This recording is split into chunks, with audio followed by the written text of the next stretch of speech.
সম্মানিত দর্শক, আমন্ত্রণ জানাচ্ছি ইউসিবি পিএলসি টু দ্য পয়েন্টে। আমি তারিকুল ইসলাম মাসুম। যেখান থেকে যুক্ত হয়েছেন শুভেচ্ছা সবাইকে, ভালো আছেন সেই প্রত্যাশা রেখে শুরু। আজকের আলোচনার বিষয় রাজনীতিতে মিত্র অমিত্র। রাজনীতিতে মিত্র অমিত্র আলোচনার জন্য স্টুডিওতে উপস্থিত আছেন হাবিবুর রহমান হাবিব, বিএনপি চেয়ারপারসনের উপদেষ্টা। আপনাকে স্বাগত জানাচ্ছি। আপনাকে ধন্যবাদ। সম্মানিত দর্শক, আমাদের সাথে আরও উপস্থিত আছেন মুজিবুর রহমান মঞ্জু, সভাপতি এবি পার্টি। আপনাদের দুজনকে স্বাগত জানাচ্ছি। শিরোনাম ভূমিকায় বলছিলাম রাজনীতিতে মিত্র অমিত্র।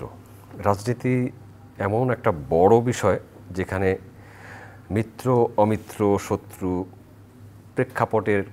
প্রেক্ষাপটে পরিবর্তিত হয়ে যায়। আজ আমরা যখন কথা বলছি, জামায়াতে ইসলামী বাংলাদেশে অনেক বড় একটি সমাবেশ করেছে সোহরাওয়ার্দী উদ্যানে। এখানে আমরা দেখেছি তারা যাদেরকে মিত্র মনে করেছে, যে রাজনৈতিক দলগুলোকে, তাদেরকে মঞ্চে আমন্ত্রণ জানিয়েছে। আগে আমরা যাদেরকে একসাথে দেখেছি, দুটি পার্টির দুজন মানুষ আমাদের মধ্যে এই মুহূর্তে আছেন, তাদের কোনো প্রতিনিধি আমরা ওই আলোচনায় দেখিনি বা ওই সমাবেশে দেখিনি।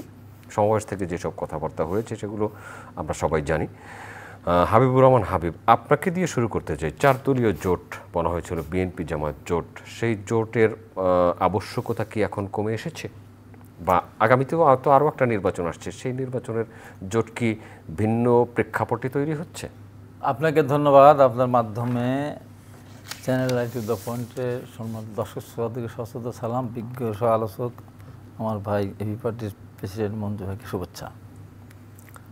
আমি স্পষ্ট করে বলতে চাই, আদৌ 2001 সালে 4 দলীয় জোটের দরকার ছিল না বিএনপির।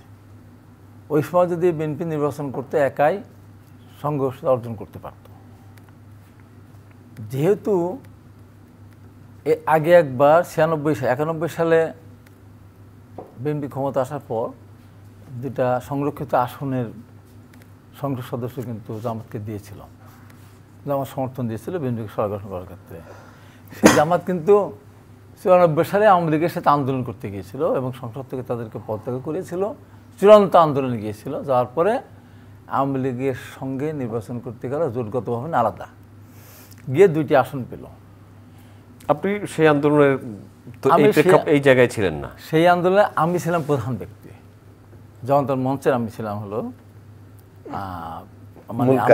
মূল কারিগর। আমি যেমন 90 সালে সর্ব ছাত্রকে যখন আমারই দেওয়ার নাম, আমি প্রথম দিন বক্তব্য রাজধানী সভাপতি করেছি, জনতা মঞ্চ আমি প্রথম বলেছি, আমি রাজধানী সভাপতি করেছি। যে সেই মুহূর্তে জামাত চলে গেল আপনার এর সাথে, আওয়ামী লীগের সাথে। 96 সালে আলাদা নির্বাচন করলো। আপনার এই অবস্থানই তো বলে দেয় যে রাজনীতিতে মিত্র অমিত্র সেটা আমার এটা কথা। আমি কিন্তু সরকারি দলে কোনো সময় যাইনি, কিন্তু আমি বিরোধী দলে গিয়েছি। বিএনপিতে গেছিলাম, বিরোধী দল তখন গেছি কিন্তু, বা জন ক্ষমতা ছিল না। এবং দেখেন যে যারা 2টা 91 সালের নির্বাচনে কোথাও কোথাও বিএনপি সমর্থন দিয়েছিল বলে তারা জয়লাভ করতে পেরেছিল, তাছাড়া তারা পারত না। তার প্রমাণ হলো 96 সালে মাত্র 2টি আসন পেয়েছিল তারা, 2টি না 3টি। বিএনপি কিন্তু 116টা আসন পেয়েছিল। তাহলে কি? তাহলে 91 সালে বিএনপির কাঁধের উপর ভর করে কিন্তু জামাত জয়লাভ করেছিল, মানে যে আসন পেয়েছিল বেশি।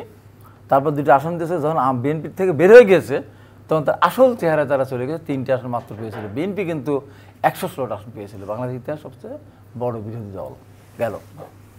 এই জামাত আবার বিএনপির সাথে এসে 4 দলীয় জোট গঠন করলো। এই 4 দলীয় জোট যদি বিএনপি গঠন জামাতকে নাও নিত, তবে বিএনপি 1 সালের ক্ষমতা আসতো, একক মেজরিটি পেয়ে খরচা, হয়তো 2/3 মেজরিটি পেত না, একক মেজরিটি গ্রহণ করার মতো অবস্থা ছিল। দেখেন সেই 2001 সালে যখন এরপরে যখন 111 হয়ে গেল, 111 হয়ে যাওয়ার পরে কিন্তু তারা আবার বিএনপির সাথে ইলেকশন করতে আসলো। বিএনপি কিন্তু ইলেকশন করতে চায় না এই সময়। ম্যাডাম খালেদা বলেছিলেন যে এদের অধীনে নির্বাচন যাব না। ওনারা সেদিন ম্যাডামকে বললেন আমরা নির্বাচন যাবো, আপনি নির্বাচনে যান, তাহলে বসবো, চা খাবো, তাহলে যাবো না। বাধ্য ম্যাডাম বলেছেন আপনি তো 3টা সিট দেবে, আমাকে দেবে 30টা। ম্যাডামের কথা অক্ষর অক্ষর পূর্ণ হলো। ওনারা 2টা পেলেন, ম্যাডাম পেলেন 29টা, ম্যাডাম 29টা। যেই 111 হয়ে গেল, এর আগে এই নির্বাচন আগে ক্ষমতা থাকলো 5 বছর, 111 হয়ে তারেক রহমান যখন গ্রেপ্তার হলেন, তখন আরও যখন আমাদের বিএনপি নেতার গ্রেপ্তার হওয়া তখন গ্রেপ্তার হন নাই, তখন বলতে আমরা তো দুর্নীতি করি নাই, চুরি করি নাই, আমাদের দুইজন নেতা ছিলেন মন্ত্রী, তাদের তো বিরুদ্ধে কোনো মামলা টামলা হলো না, তারা তো ভালো আছেন। আজও কিন্তু জামায়াতের আমির যে বিষয়ে কথা বলেছেন, বিএনপি চুরি করেছে, তারপর ওনারা যখন ধরা পড়লেন তখন আবার ফিরে আসলো। এখন আমি বলি 2008 সালে কি 2008 সালে নির্বাচন করলো, করার পরে অনির্বাচিত হওয়ার পর কিন্তু আবার আসলো। তারপর থেকে এরা ছাড়া তারা চলতেছে, চলতে গিয়ে এখন দেখেন এই যে আমরা 2018 সালে নির্বাচন করলাম, তাদের কিন্তু কোনো প্রতীক ছিল না। আমি নির্বাচন করেছি 18 সালে জামাতকে যদি ওই 23টা না 22টা দিয়েছিল, 25টা ধানের শীষ দিয়েছিল। এই 25টা ধানের শীষ যেদিন দিয়েছে সেদিনই বিএনপি 8টা সিটের মালিক হয়ে গেল, 7টা সিটের মালিক হলো। টোটাল প্রশাসন সেই সময় আমাকে ফোন করে বললো, হাই ভাই আপনারা তো 60, 70, 80, 100 সিট আমাদের তো ধানের শীলই পাবেন, জামাতের সাথে কিনে নাও। এই জামাতের সাথে বিএনপি কিন্তু এই ঠকটা খেলো।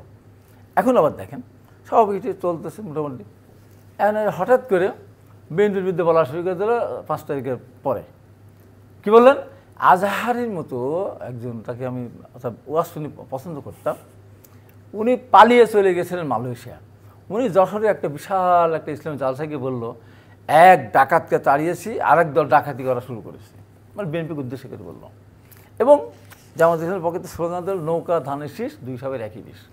আমি তখন একটা বক্তব্য দিয়েছি, এই কথা বলার সঙ্গে সঙ্গে জিব্বাটা কেটে কালো কুত্তা দিয়ে খাওয়াই দেওয়া, স্টার বলেছিলাম আমরা, স্টার বলেছি, কালো কুত্তা না হলে লাল কুত্তা দিয়ে খাওয়াই দেওয়া। সেটা তো বলতে পারেন, আমরা এত বছর আন্দোলন সংগ্রাম করলাম, গেল। এরপরে দেখেন আবার ধরেন চলছে, ফিরছে অনেক কথা। মঞ্জু ভাই একটু হয়ে আসি, এক সেকেন্ড বলে এগুলো বলে বলে আসতেছে। আমার সবচেয়ে কষ্ট লাগছে যে যখন আমাদের নেতার সঙ্গে ডক্টর ইউনূস সাহেব বসলেন, লন্ডনে বসার পরে আশ্বস্ত হলো, সারা পৃথিবী আশ্বস্ত হলো, দাতা সংস্থা আসছে, আমরা আশ্বস্ত হলাম। ওইটার পরের দিন ছিল, আসার পরে যে ঐক্যমত্য কমিশন মিটিং ছিল, এনসিপি পর্যন্ত গেছে, মন্ত্রীরা গেছেন, জামাত গেলেন না। কি বললেন? তার কেমন কে তার সাথে বসবে কেন, তার সাথে যত বিবৃতি হবে কেন? চিন্তা করেন যে কোন জায়গায় তারা চলে গেছে। জামাত তো বিএনপিকে, জামাতকে তো বিএনপি কোলে রাখে নাই, পেটের মধ্যে ঢুকা রেখেছে, বা মা যখন সন্তানকে রাখে। এদের বিএনপিকে অনেক কথা শুনতে হচ্ছে, আর কথা শুনতে হবে। জামাত আজকে বিএনপির বিরুদ্ধে কথা বলে, চাঁদাবাজ বলে, সন্ত্রাসী সংগঠন বলে। বলেন মুজিবুর রহমান মঞ্জু, আজকের সমাবেশে আপনাদের উপস্থিতি ছিল না, সমাবেশ কেমন দেখলেন? আর আগামী নির্বাচন নিয়ে অনেক কথা বলবো। না, আজকের সমাবেশ তো বেশ ভালো, বড় এবং বেশ সুশৃঙ্খল সমাবেশ হয়েছে। জামাতের সমাবেশ সবসময়ই বেশ সুশৃঙ্খল হয় এবং বেশ বড় হয় সবসময়। আপনি দেখবেন, আপনার মনে থাকার কথা মাসুম, আপনি তখন মনে হয় জাস্ট সাংবাদিকতা শুরু করেছেন 90-এর সময়। আমরা যখন দেখি যে 3 দলীয় জোট, 3টা জোট ছিল, 5 দল, 8 দল, 7 দল, আর জামাত একা একটা মিটিং করতো। জামাত করতো আপনার শাপলা চত্বরে, আব্বাস আলী খান সাহেব তখন ভারপ্রাপ্ত আমির ছিলেন। দেখবেন 5 দল, 8 দল, 7 দলের যে ক্রাউড, জামাতেরও সমান ক্রাউড। জামাত কিন্তু একা দল।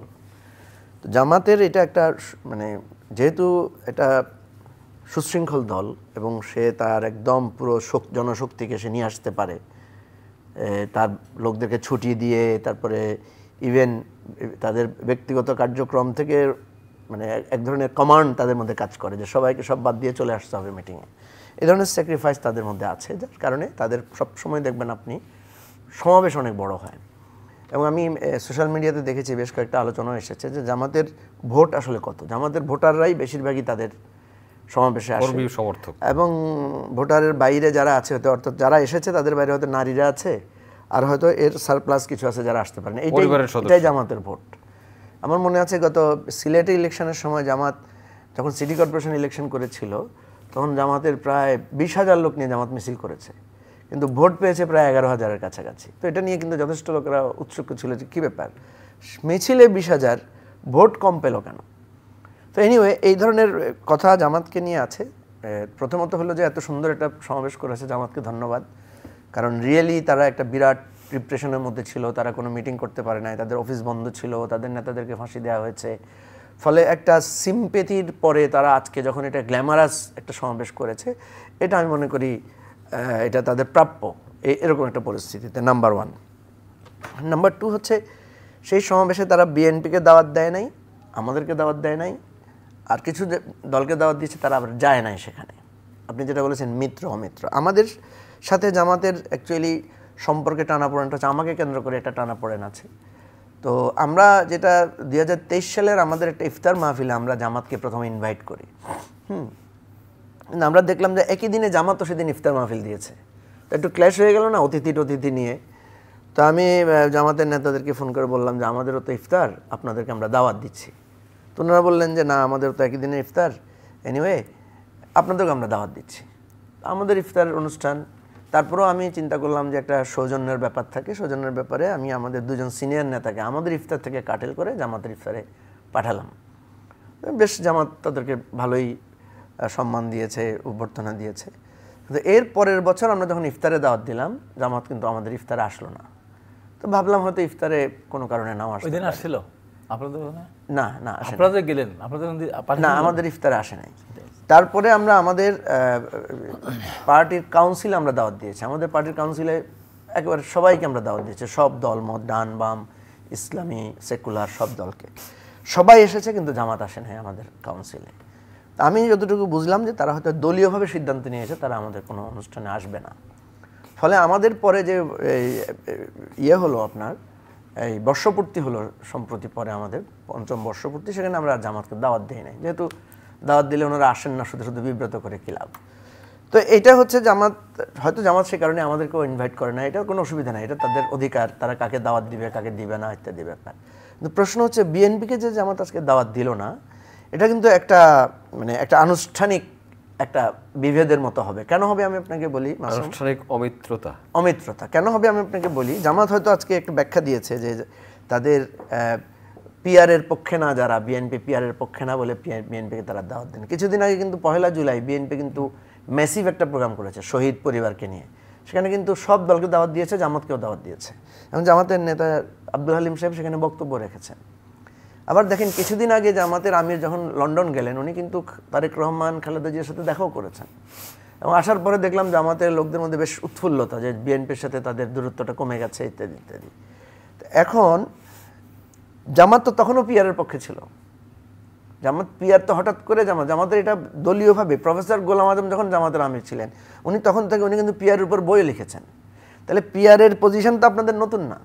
তো সেই পিআর পজিশন থাকা অবস্থা আপনারা বিএনপির সাথে আন্দোলন করেছেন, একসাথে সরকারে গিয়েছেন, নানা ধরনের নেগোসিয়েশন প্রসেসের মধ্যে ছিলেন। 25 বছর জামাতের সাথে বিএনপির একটা মিত্রতা ছিল। আরো দারুণ ব্যাপার হচ্ছে, দেখেন জামাত কেন বিএনপির সাথে ঐক্য করেছে, এটার জন্য কিন্তু জামাতের উপরে অনেক নিপীড়ন হয়েছে।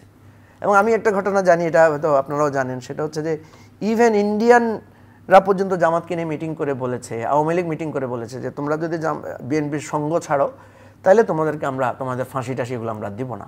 জামাত কিন্তু এই নেগোসিয়েশনে যায় না। সে এই স্যাক্রিফাইস সত্ত্বেও, এত নির্যাতন সত্ত্বেও সে বিএনপির সাথে জোটবদ্ধ ছিল। ঠিক অপরদিকে আমরা দেখি যে বিএনপিও কিন্তু অনেক গালি শুনেছে জামাতের জন্য। বিএনপিকে বলা হয়, ইভেন খালেদা জিয়াকে আমি কোথাও কোথাও লিখতে দেখেছি যে উনি জামাতের আমির, এবং জামাতের কে প্রশ্রয়দাতা, জামাতকে বাংলাদেশের রাজনীতিতে পুনর্বাসনকারী হিসেবে বিএনপিকে অনেক গালি শুনতে হয়েছে। কারণ আসলেই তো বহুদলীয় গণতন্ত্র বিএনপি যেটা চালু করেছে, এটার মধ্যে দিয়ে কিন্তু জামাত বাংলাদেশের রাজনীতিতে তার নিষেধাজ্ঞা প্রত্যাহার হয়েছে, বা মানে 74-75-এর সময়ে, সে পরবর্তী সময়ে। তাহলে এই রকম জায়গায় যারা যেখানে বিএনপি জামাতের জন্য তার একেবারে এত মুক্তিযোদ্ধার দল রাজাকারের দলে পরিণত হয়ে গেছে, এত গালি শুনেছে, তারপরও জামাতকে ছাড়ে নাই। আবার জামাত তার নেতাদের ফাঁসি হয়ে গেছে দলে দলে, তারপরও বিএনপিকে ছাড়ে নাই। এই 1 বছরে কি হলো, যেটার কারণে দুই দলকে ছেড়ে দিচ্ছে? কারণ দেখেছেন বিএনপি বলেছে যে জামাতের সাথে আমরা ঐক্য করবো না, আবার জামাত আজকে আনুষ্ঠানিকভাবে বিএনপিকে দাওয়াত দেয় না। এটা কিন্তু একটা কনসিকুয়েন্স আছে। তো এই জামাত কিন্তু মিত্রতার জায়গাটা পরিষ্কার করে দিয়েছে। আপনার কাছে আসবো হাবিবুর রহমান হাবিব, জামায়াতের আমির অসুস্থ হয়েছেন, অসুস্থ হয়েও 2 বার পড়ে গিয়েও বক্তৃতা করেছেন। বক্তৃতায় তিনি বলছেন চাঁদা দেব না, দুর্নীতি সহ্য করব না। এখানে আসবো। এরপরে বিএনপির ভারপ্রাপ্ত চেয়ারপারসন তারেক রহমান বলেছেন, এই কিছুক্ষণ আগে কথা বলেছেন, যে সাম্প্রতিক কিছু নৃশংস ঘটনা প্রমাণ করে যে সরকারের নিয়ন্ত্রণ নাই দেশের উপরে, এবং নির্বাচনের পরিবেশ নেই, এরকম কথা বলে বলে নির্বাচন পেছানোর একটা পায়তারা আছে। কিছু মানুষ হয়তো চেইনভাবে এই কাজগুলো করছে। এটা আমাদের ভারপ্রাপ্ত চেয়ারম্যান যেটা বলেছেন, যে নির্বাচনের পরিবেশটা নষ্ট করার জন্য বা নির্বাচন করার পরিবেশ নেই বলে নির্বাচনটা আসলে করতে দিতে চাচ্ছে না।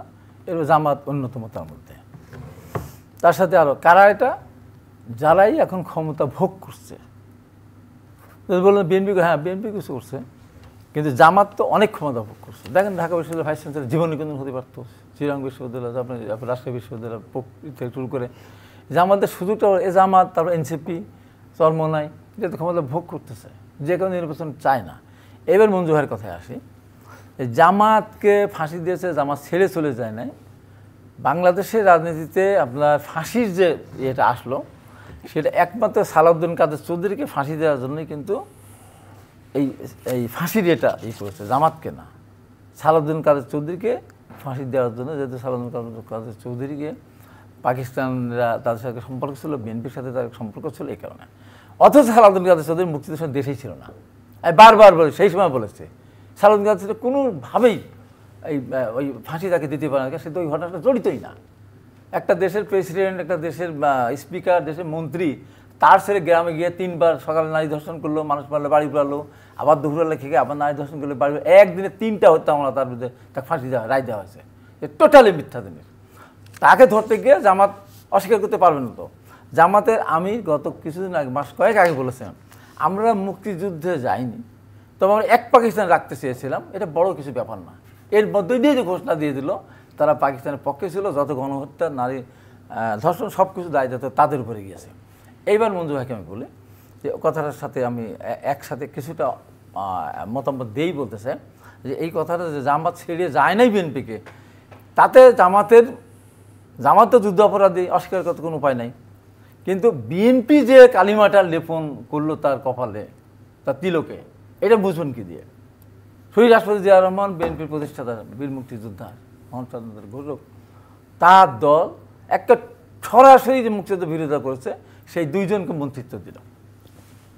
এবং মঞ্জু ভাই যেটা বললেন যে জিয়া রহমান রাষ্ট্রীয় ক্ষমতা না আসলে হয়তো সমস্ত রাজনৈতিক নিষিদ্ধ দলগুলি রাজনীতি করতে আসার সুযোগ পেত না, জিয়া রহমানের জন্য আসলে। সেই দলকে আজকে কী বলে? সন্ত্রাসী দল বলে জামাত। সেই দলের সাথে দূরে চলে যাচ্ছে। আমি একটা কথা আজকে বলে যাচ্ছি, পিয়ার পদ্ধতি তারা কেন চাচ্ছে এখন জানেন? বলেন তো। বলেন, আপনি উত্তর দেন। আপনি উত্তর দেন, আমাকে 2 কেজি মিষ্টি খাওয়া যাবে না? আমি উত্তর দিতে পারবো না। আমি দিলে 2 কেজি মিষ্টি খেতে পারবো না। 5 কেজি বলেন, 5 কেজি না। আমি এখানে সেফ বুঝি যে পিয়ারটা জামাতের জন্য সহজ, মানে পিয়ারের মাধ্যমে জামাত ধারণা করছে, জামাতের ধারণাটা, আমি আমার বক্তব্য না, জামাতের ধারণা যে সে 10 থেকে 15% তার ভোট আছে। তো 15% ভোট যদি তার থাকে, তাহলে সে বিএনপির সাথে আর জোট করতে হয় না, সে অনায়াসে দেখা যাচ্ছে সে আপনার 35-40 সিট তার পার্লামেন্টে সে পায়। এটা হচ্ছে মূল স্বার্থ। আর বিএনপি কেন পিয়ারের বিরুদ্ধে? মূল স্বার্থ হচ্ছে বিএনপির 40% ভোট আছে, বা প্লাস মাইনাস 40% ভোট পাইলে বিএনপি সিট পায় 120টা। কিন্তু এই 40% যদি ফার্স্ট পাস দি পোস্ট সিস্টেমে পায়, তাহলে এটা বিএনপির 200 পার হয়ে যেতে পারে, 250 হয়ে যেতে পারে। এটাই হচ্ছে বেসিক্যালি মূল কারণ। অন্যান্য যেগুলো বলা হচ্ছে, এগুলো হচ্ছে 2টা পদ্ধতিরই ভালো দিক খারাপ দিক আছে। আমরা নিজেরাও পিয়ারের পক্ষে, কিন্তু মূল চাওয়ার মূল কারণ হচ্ছে এটা। আমি 5 কেজি আমাকে দিয়ে দেবো, 5 কেজি মিষ্টি আপনাকে দিয়ে দেবো, 5 কেজির সাথে 5 কেজি বোনাস 10 কেজি। আমি বলি আপনাকে পাবনার মিষ্টি, হ্যাঁ পাবনার মিষ্টি খাওয়া পাবেন। এইবার আমি বলি, আপনার কথাটার সাথে 100% একমত করে বলি, জামাত যে বিরাট দল বলে দাবি করছে, পিয়ার সিস্টেম কারা দাবি করবে? আপনার এবি পার্টি করবে, জোনায়েদ সাকি করবে, কমিউনিস্ট পার্টি করবে, মামনা পার্টি, এরা করবে, যারা ভোট সংখ্যা কম, যে সারা বাংলাদেশে মিলে 2-4টা সিট পাওয়ার মতো। তার ফরিদ জামাত যে বড় দাবি করতেছে, তার এই পিয়ার দাবি করার মধ্য দিয়ে সে বড় না। সে দাবি করবে কেন? সে তো বলবো যে ভোট সিস্টেম আছে সেই ভোটই হবে, আমি একা সেখানে 30-35টা সিট পাবো। কই সে সাহস তো নাই। এই যে নিয়ে আসছিল, আজকে কী বার ছিল বলেন তো? কী বার ছিল? শনিবার। আজকে সরকারি অফিস বন্ধ না খোলা? বন্ধ।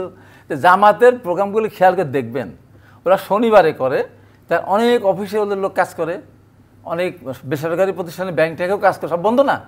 তাদের নিজেদের অনেক ব্যাংক আছে, অনেক কিছু। শুক্র শনিবারে প্রোগ্রাম করলে তো ভালো, মানুষের কষ্ট কম হয়। হ্যাঁ, সেটা তো, সেটার পাশাপাশি জামাত ওইটাই বেছে নেয় যে আমার শুক্র শনিবার প্রোগ্রাম করলে আমার এই সময় লোক চাকরি ভালো, তো সে দেশের জন্য ভালো, কিন্তু তাদের জন্য ভালো তো এইটাই। তাদের ছুটি নেওয়া লাগলো না, অফিস কামাই দেওয়া লাগলো না। এবং এই যে তাদের যে ভোট না, আপনি যেটা বললেন, এই ভোটই কক্সবাজার যাবেন, এই ভোটই নিয়ে যাবে, চিরাং যাবে, এই ভোট নেবে, ওই রংপুর গেলে এই ভোটই যাবে, এই লোকই যাবে, এর বাইরে তাদের লোক নাই। আচ্ছা, কক্সবাজার যেহেতু ইস্যু এসেছে, একটু কক্সবাজারের বিষয়টা আসি। আজ এনসিপি সেখানে সমাবেশ করতে গিয়েছিল চকরিয়ায়, বিএনপির নেতাকর্মীরা তাদের মঞ্চ ভেঙে দিয়েছে। কক্সবাজারের যে কথাটা আমি বলি, কক্সবাজারে আমি খবরটা এখন আমার কাছে নেই, আমি যেটা না জানি বললে তারপর আমি বললেন, তারা বিএনপির প্রতিষ্ঠাতা শহীদ রাষ্ট্রপতি জিয়া রহমানের ছবি বানাইছে কারা? ওই মফতই। আরও খারাপ কিছু করে শুনেছি, তারেক রহমান হাসিনা গেছে যে পথে, তারেক যাবে সেই পথে। এরপরে যে মন ভাঙা কেন, পথে পথে যে আমরা বের হতে দিচ্ছি, এটাই বড় কথা। যে সমস্ত ভাষা তারা বলে, এরা যেহেতু জানেন না, আমি আপনাকে জানিয়ে দিই, কক্সবাজারে নাসিরউদ্দিন পাটোয়ারি বক্তৃতা করেছেন, সেখানে একজন নেতাকে ইঙ্গিত করেছেন যে মাফিয়া নেতা বা ওই যে গডফাদার শামীম ওসমানের নাম শুনেছেন, এবং আপনাদের কক্সবাজারে একজন আছেন যিনি এই কাজগুলো করছেন। সেটা আমি বলি যে আমি ওখানে স্থানীয় হয়ে যে দলীয় সিদ্ধান্তটা না, দলীয় সিদ্ধান্ত বেরিয়ে যেতেই পারতো না। আমরা যত ধৈর্য ধরছি, আমাদেরকে যত গালি দেয়, সেই গালি খেয়ে যে বিএনপি আওয়ামী লীগ আমাদের উপর অত্যাচার নির্যাতন করলো, লক্ষ লক্ষ মানুষের মামলা দিল, হত্যা করলো, গুম করলো, খুন করলো, বাড়ি দল করলো, জমি দল করলো, মাছ মেরে নিয়ে গেলো, সব কিছু করার পরেও আওয়ামী লীগের সাধারণ সভা দুবাদুল কালাম প্রতিদিন বক্তৃতা করতেন, যেদিন ক্ষমতা হস্তান্তর করবো সেদিন 5 লক্ষ লোক মারা যাবে, রাস্তায় রাস্তায় লাশ এবং রক্তে বন্যা হয়ে যাবে। আমাদের নেতা, আমি তার জেলার আহ্বায়ক পাবনার, আমাদের নেতা 5 তারিখের পর সঙ্গে সঙ্গে সব জায়গায় মেসেজ দিয়ে দিলে আপনার বোনকে অপহরণ করতে পারে, বাবাকে মেরে ফেলতে পারে, ভাইকে গুম করতে পারে, খুন করতে পারে, ধ্বংস করে দিতে পারে ফ্যামিলি, খবরদার আইন হাতে তুলে নেবেন না। পৃথিবীর ইতিহাসে আর একটা নেতা দেখান তো এই কমান্ড শুনে ওই দিন সারা বাংলাদেশে আওয়ামী লীগ একটা লোকও মারা যায়নি, একটা আক্রমণ হয়নি। এ হলো তারেক রহমান। সেই তারেক রহমানকে বলবে কে ওটা, তার সাথে প্রধান বসবে কেন? আর তারেক রহমান যাবে সেই পথে, সেই যে পথে। তারপর টিনের চালে কাওয়া কাদের, তারেক জিয়া কি? এই যে অসভ্য স্লোগান 5 তারিখের পরে, এইটাই কি আমাদের অর্জন? একজন বক্তৃতা করতেছে, এই কুত্তার বাচ্চা সেনাবাহিনী সেনাপ্রধান, আরেকজন বলতে সৌর বাচ্চা রাষ্ট্রপতি, একজন বিএমএ, কি যে সব ভাষা আবিষ্কার হয়েছে। বাংলার ডিকশনারিতে এগুলো আছে, নতুন নতুন সাংবাদিক যারা আছে। সেই জন্য আমি বলি আমরা যতই আমরা ধৈর্য শক্তি আমাদের আছে, আমাদের চেয়ারম্যান সাহেব আমাদের সেই নির্দেশটি দিয়েছেন, যেখানে এনসিপির বিরুদ্ধে আমাদের কোনো বক্তব্য নেই। এই কারণে তারা যত চেষ্টাই করে না কেন জনগণের কাছে পৌঁছাতে তাদের অনেক সময় লাগবে। হাবিবের কাছে আমার প্রশ্ন আর কি ভাই, প্রথম কথা হচ্ছে যে হ্যাঁ, এনসিপির নেতা নাসিরউদ্দিন পাটোয়ারি একটা তির্যক মন্তব্য করেছেন সালাউদ্দিন ভাইকে নিয়ে, ইঙ্গিত করে, ওনার নাম প্রকাশ করেন না, কিন্তু ইঙ্গিত করে এটা বলেছেন, যেহেতু শিলং টিলং এসেছে, বোঝা যাচ্ছে সালাউদ্দিন ভাই করেছে, শিলং থেকে এসেছেন। এটা অনেকেই আজকে সমালোচনা করছেন যে এটা আপনার নীতি বা সভ্যতা বিপর্জিত ইত্যাদি ইত্যাদি। ঠিক আছে, আমার প্রশ্ন হচ্ছে বিএনপির কোনো নেতাকে কি এই ধরনের সমালোচনা করা যাবে না? করলে কি না না না না এই সমালোচনা না, এইটাতে এর বাইরে চলে গেল। তাদের তো শিলংয়ে যাওয়ার প্রয়োজন হয় নাই, তাদের তো গুম করার প্রয়োজন হয় নাই, তাদেরকে হত্যা করার প্রয়োজন হয় নাই।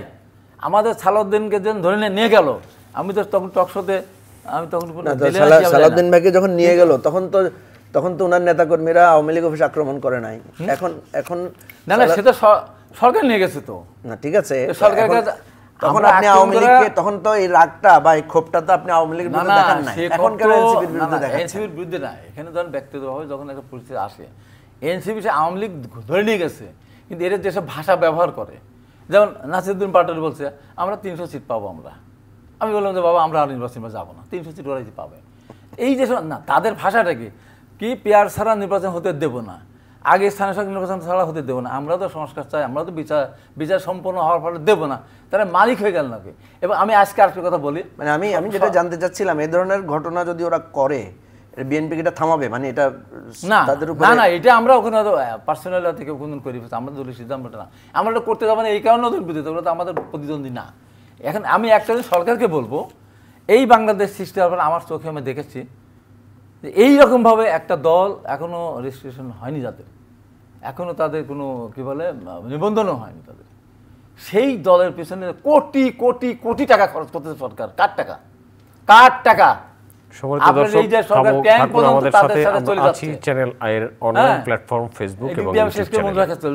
এই যে টাকাটা খরচ করলো, এই যে ওখানে তো একটা লোক মারা যায়নি, একটা লোক ভালো মতো আহত হয়নি, তারা মিটিং করেছে, তারপরে আক্রমণ করেছে, বক্তব্য উস্কানির কারণে হোক, যেমন এরকম উচিত হয়নি। তারপরে বলবো এতগুলো লোকে মারলো কেন?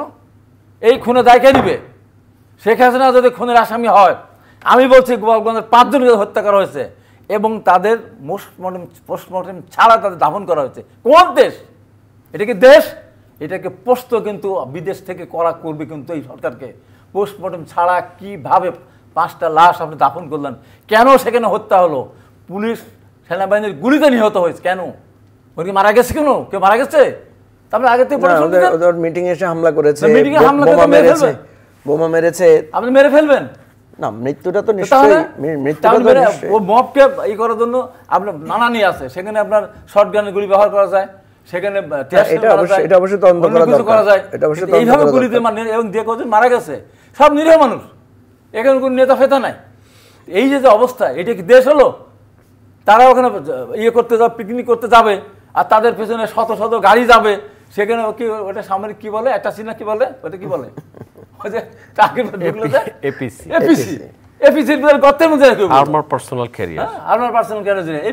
ঢুকে গেল। আরে আমাকে তো কত জায়গায় আক্রমণ করেছে, কই আমি তো পালাইনি স্টেশনে, আসো এদিক দিয়ে গুলি করতেছে, ওদিক দিয়ে দাঁড়িয়ে আছে, মাইক ধরে পড়ে আছে, সব তুলে গেছে। কোপ বললো আমাকে 18 সালে পালাইনি সেখান থেকে, কোপ খেয়ে রাস্তা পড়ে যায়, দাঁড়িয়েছিলাম। তারপর হেলিকপ্টার ঢাকা নিয়ে আসছে, যারা কোপ আছে ধমকেছে, এই তোমরা মার কর কেন? আপনি তো অভিজ্ঞ রাজনীতিবিদ, ওরা ভবিষ্যতে শিখবে। তাহলে এত কথা বলে কেন? এত কথা বলে কেন? আমি তাদের বিরুদ্ধে তাদেরকে বলে সংযত হতে হবে, রাজনীতি করতে হবে, বয়স আছে। এত তাড়াহুড়ো করে এইবারই ক্ষমতায় যেতে হবে, এইবারই আমাকে এমপি হতেই হবে। আমরা এমপি হওয়ার মতো, আমাদের দল ক্ষমতায় যাওয়ার মতো দল শক্তিশালী যতক্ষণ না হবে ততক্ষণ নির্বাচন হবে না। সরকারও বলতেছে হ্যাঁ ততক্ষণ পর্যন্ত নির্বাচন দেওয়া হবে না, যতক্ষণ পর্যন্ত তারা কনফার্ম হবে যে 200 সিট পাবে, 300 সিট পাবে। তার কত বছর আপনাকে বলে দিলে হয়, আমার বাড়ি চলে যায়। একবারে বলে দিক যে 2030 সালে নির্বাচন, এখন নির্বাচন হবে না, আমার বাড়িতে যে ঘুমায়। বয়সটা আমাদের 70 বছর হয়ে গেছে, আল্লাহ যে বছর বাঁচে আমি আল্লাহর কাছে গিয়ে দোয়া কালমা পড়ে অতীতে ভুল ভান্তে টোবা করে আল্লাহর কাছে চলে যায়। দরকার কি আমাদের? এই সমস্ত জায়গাতে সূর্য এটা রাজনীতি হচ্ছে, বলেন তো? এটা রাজনীতি হচ্ছে। আর জামাত আজকে যে কাজ করতেছে, নিজেরা স্বীকার করতেছে, দোষ স্বীকার করতেছে।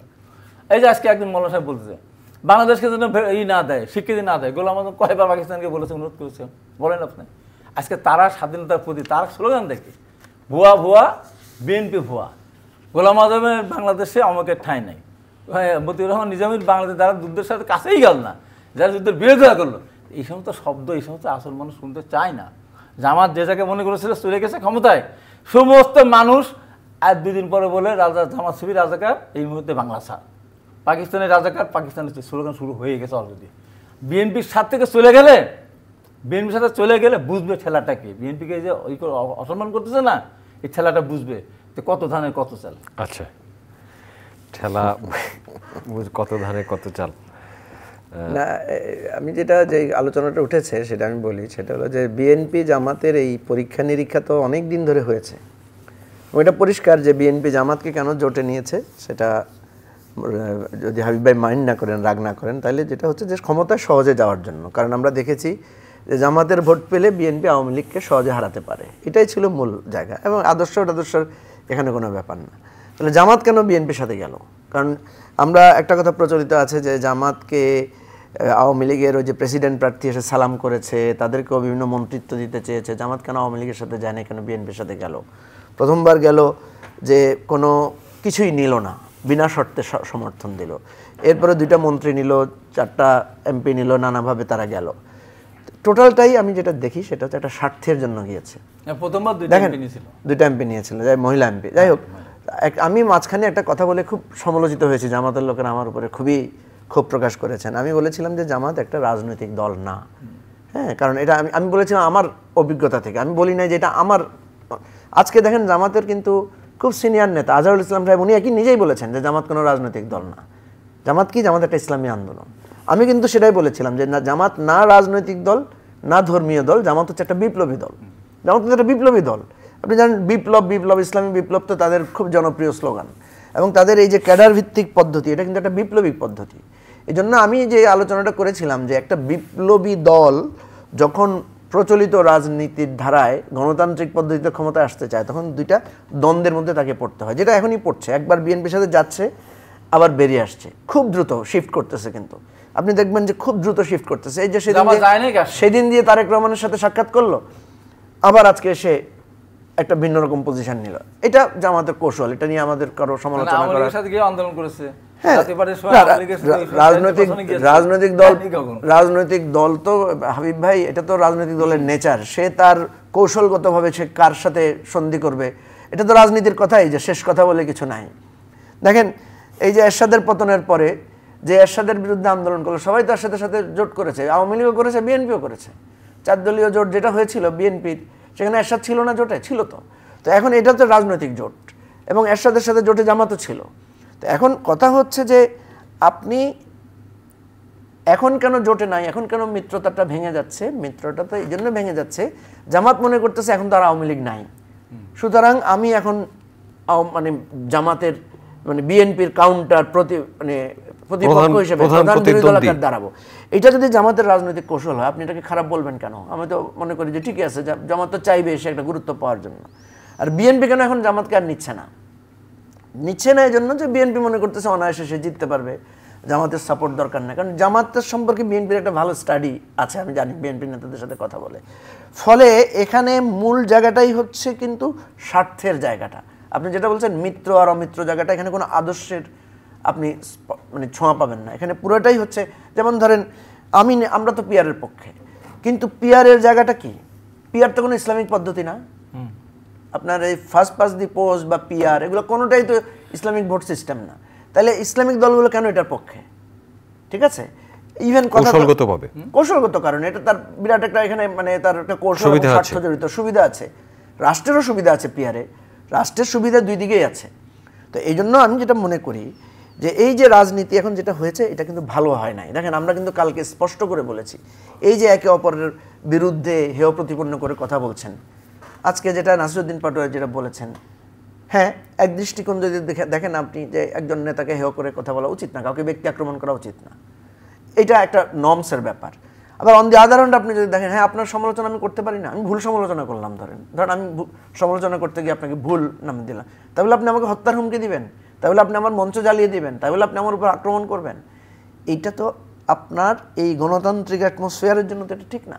আমরা তো করি নাই সেটা, কারণ আমরা তো কিছুদিন আগেও শেখ হাসিনার গদিতে আগুন জ্বালাও একসাথে স্লোগান দিয়েছে। আমার মনে আছে যখন বিএনপির বিরুদ্ধে আমরা স্লোগান দিয়েছি, মানে বলতে শুনতে খুব খারাপ, আমরা খালেদা জিয়ার গালে গালে জুতা মারো তালে তালে স্লোগান দিয়েছি। তো খালেদা জিয়া তো তখন প্রধানমন্ত্রী ছিলেন, তখন তো এসে আমাদেরকে ধরে নিয়ে পুলিশ ধরে নিয়ে যায় না, বা ইভেন শেখ হাসিনার বিরুদ্ধে এই ধরনের স্লোগান দেওয়া হয়েছে।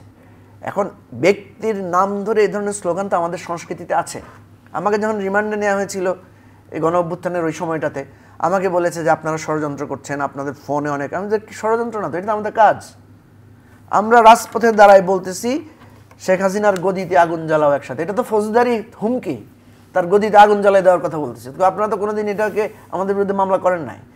আমরা তো শেখ হাসিনার পতন চাই এজন্য যে সে একটা ফ্যাসিস্ট, এবং এটা প্রকাশ্য দিয়ে বলছি, এটা তো গোপনের কিছু নাই। এখন আমি যে কথাটা বলতে চাচ্ছি, এই যে বিএনপি জামাত যে একটা কঠোর জায়গায় চলে যাচ্ছে, সাথে এনসিপিও এখানে অ্যালাইন হয়ে যাচ্ছে, সাথে ইসলামী আন্দোলন বাংলাদেশও অ্যালাইন হয়ে যাচ্ছে, এবং অ্যালাইন হোক, বিরোধীদের রাজনীতিতে আপনার জোট হবে, অ্যালায়েন্স হবে, এটা হতে পারে, কিন্তু এই যে একে অপরকে হেয় করে, আমি যদি মাসুম আপনাকে গালি দিই, আপনি তো আমাকে গালি দিবেন, তাই না? আমি আপনাকে, আপনার দোষ আছে আমার না হাবিব, আমি বলি আমি আপনার 10টা দোষ বলতে পারবো না, আপনি আমার 10টা দোষ বলতে পারবেন না? পারবেন তো। আমি যে আপনার দোষ বললে আপনার মন খারাপ লাগে, আমার খারাপ লাগবে না? আপনি যখন তারেক রহমানকে গালি দেন তখন তো আপনার খারাপ লাগবে, ঠিক তেমনি ভাবে আপনি যখন গোলাম আজমকে গালি দেন তাদেরও তো খারাপ লাগবে।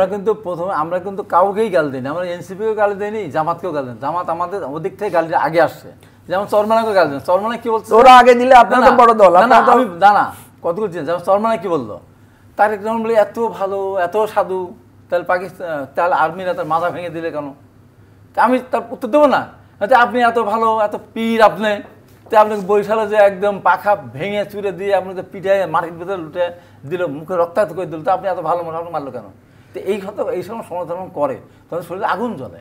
111 সরকার অন্যায়কারী একটা সরকার, জুলুমবাজ একটা সরকার, তারেক রহমান মন্ত্রী ছিলেন, এমপি তার প্রতি ফেলে দেন, তার নিশ্চয় তার প্রতি সহানুভূতি দেখাবে, সেখানে হেয় প্রতিপন্ন করতে, তখন কি বলবো আমি? তখন কি বলবো? আরেকটা কথা হলো যে তখন আপনি বলবেন যে এই যুক্তিগুলো বলবেন, আমরা বলতেছি, কিন্তু কথা হলো যে আজকে যে ঘটনাটা ঘটছে, আমি এত কিছু করার পরও আমি এগুলি আমি মোটেই পছন্দ করি না।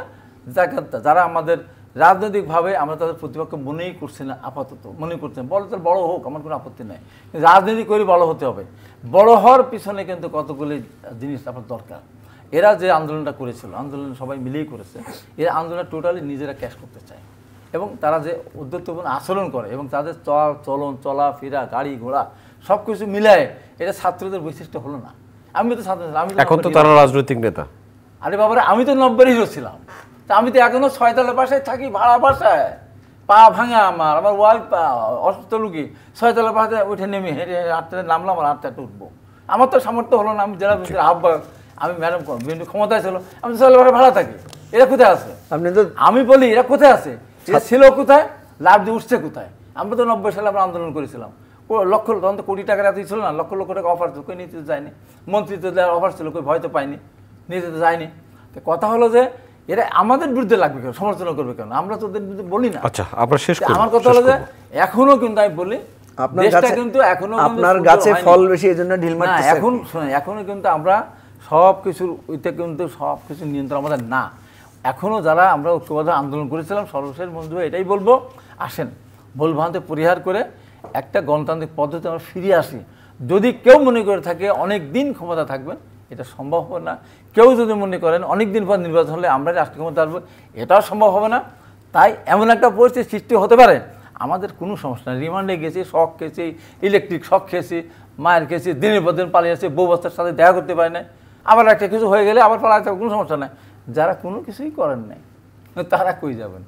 সেই বিপদ কিন্তু সামনে আসে। অতএব এইগুলো না করে আসেন আর গণতান্ত্রিক ধারায় আমরা ফিরে আসি। ধন্যবাদ। মুজিবুর রহমান মঞ্জু, আপনার কথা শেষ হয়নি। নির্বাচন পিছিয়ে যাচ্ছে, আমি যেটা বলতে চাচ্ছিলাম সেটা হচ্ছে এই ধরনের সংঘাতময় রাজনীতি তো আমরা আগে করেছি। আপনি দেখেন 90-এর পরে বিএনপি জামাতের প্রচুর মারামারি হয়েছে, প্রত্যেকটা ক্যাম্পাসে মারামারি হয়েছে। এই মারামারি করে কেউ তো কাউকে হারাতে পারে নাই, কেউ কাউকে নির্মূল করতে পারে নাই। এই যে বিএনপি এখন স্লোগান দিচ্ছে যে জামাতকে দেশ ছাড়া করে দিবে, বা মানে চাঁদাবাজদেরকে, যেটা আজকে জামাতের আমির বললেন যে চাঁদাবাজদেরকে উনি করতে দিবেন না, চাঁদাবাজ, এই প্র্যাকটিসটা তো আপনাকে করেছেন। করার পরে আবার আপনারা জোট হয়েছেন, করে এখন আবার আগের রাজনীতিতে ফিরে যাচ্ছেন। এইটাই আমার কাছে, আমি বলছি যে আমরা এত অভ্যুত্থানের পরে আমরা যেটা চেয়েছিলাম যে একটা নতুন রাজনীতির জায়গায় আসবে। ধরেন একটা জায়গায় কি আমরা এক হতে পারি না? বিএনপি, জামাত, এনসিপি সবাই বলতে পারি না যে আমরা কাউকে গালি দেবো না, কেউ কাউকে উদ্দেশ্য করে হেও করবো না। আমি আমার আদর্শের কথা বলবো, বিএনপিকে আমি যৌক্তিক সমালোচনা করব। বিএনপির সমালোচনা করার অনেক জায়গা আছে, আমি নিজেও বিএনপির প্রচুর সমালোচনা করি। জামাতের সমালোচনার যৌক্তিক জায়গা আছে, জামাতের সমালোচনা করব। আবার বিএনপির প্রশংসারও তো জায়গা আছে, জামাতেরও তো প্রশংসার জায়গা আছে। দেখেন বিএনপি গত অভ্যুত্থানে সাঁতার কেটে, নদীর সাঁতার কেটে দিনের পর দিন আন্দোলন করেছে না, তাকে আমার সেটা স্বীকার করতে হবে না। আবার বিএনপি যে এই চাঁদাবাজির কারণে তার 7,000 লোককে বহিষ্কার করেছে, সেটার সমালোচনা আমি করব না। জামাতের সংগঠন এত বড় স্যাক্রিফাইস করেছে, তাদের এতগুলো লোক ফাঁসি হয়েছে, তারা এত বড় নিপীড়ন স্বীকার করেছে, এরপরও তারা দল হিসেবে ইনট্যাক্ট রয়েছে, আমাকে তাকে প্রশংসা করতে হবে না। আবার জামাতের যে পদ্ধতিগত ত্রুটি আছে, তার ইসলামী দল এবং রাজনৈতিক দলের যে তাত্ত্বিক ভুল আছে, এই ভুলটা তো আমি বলবো। আমি এটা ভুল বলতে পারবো না কেন? বললেই আমাকে শত্রু মনে করবেন, বললেই আমাকে হত্যা করতে চাইবেন। আমাদের আজকে আমার ভালো লেগেছে, আমাদের একজন নেতা সমকাল পত্রিকায় বলেছে যে এবি পার্টিকে দাওয়াত দেন না কেন, বলছে আমাদের লোকেরা তাদের উপর খুব ক্ষুব্ধ।